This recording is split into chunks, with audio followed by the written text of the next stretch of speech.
Hi, hi, hi! Ang isi-share ko sa inyo mga kabilas, alam kong maraming makaka-relate sa ating mga kapwa kababayan na mahihirap lamang pagdating sa emergency sa ospital mga kabilas.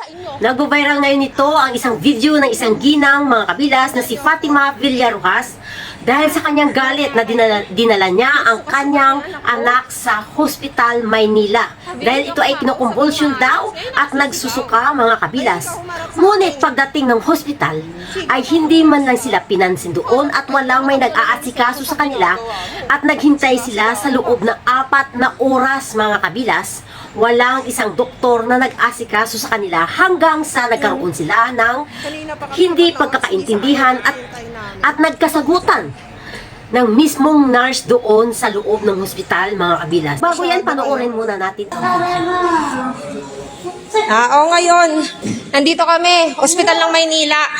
4 hours kaming naghihintay. Yung anak ko kinukumbulsyon na. 2 beses na nagsuka yung anak ko, wala pa rin umaten sa aming doktor dito. Sabi yung walang maghintay, 4 na oras kami naghintay, walang kahit i-assess, hindi na-assess yung bata. Ay, assess nyo lang pagka mamamatay na. Kaiba tong ospital na. Ito nga ba ang masakit para sa ating mga mahihirap mga kabilas? Dahil kahit pagdating sa public hospital na dapat na sana sila ay makatulong sa atin na mga mahirap, ngunit pahirapan pa tayo maasikaso pagdating ng ating problema. Kanina pa kami ng anak ko. Naghintay ako. Hindi niyo sasabihin hindi ako naghintay sa 4 na oras.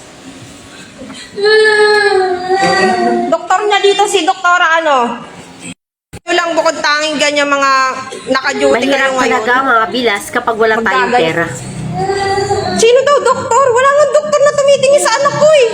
Nagsusuka-suka na yung anak ko dyan Antayin ko pang mamatay bago nyo i-assess yung anak ko. Wala nga pong binigay sa amin kahit anong papel yung nurse eh.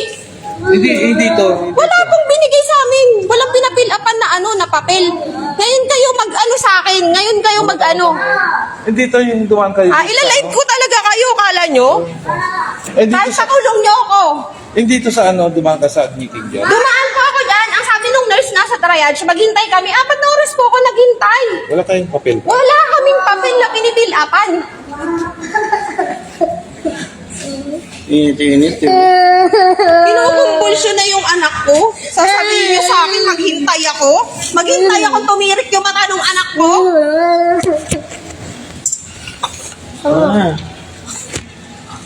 Di ba tayo tapos, babalikan ko kayo lahat. Kung sinong mga naka-duty ngayong ngayong gabi na to. Babalikan ko kayo.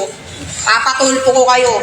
Kung ano man po ang pinakitang reaksyon ng isang ginang mga kabilas, natural lamang po yun sa isang ina na nag-aalala sa kanyang anak. Dahil tayo mga ina, mga kabilas, hindi naman talaga natin kakayanin na makita na naghihirap ang ating mga anak, mga kabilas. Kaya nga tayo tumatakbo ng hospital dahil alam natin na matutulungan tayo sa tinatawag nating doktor.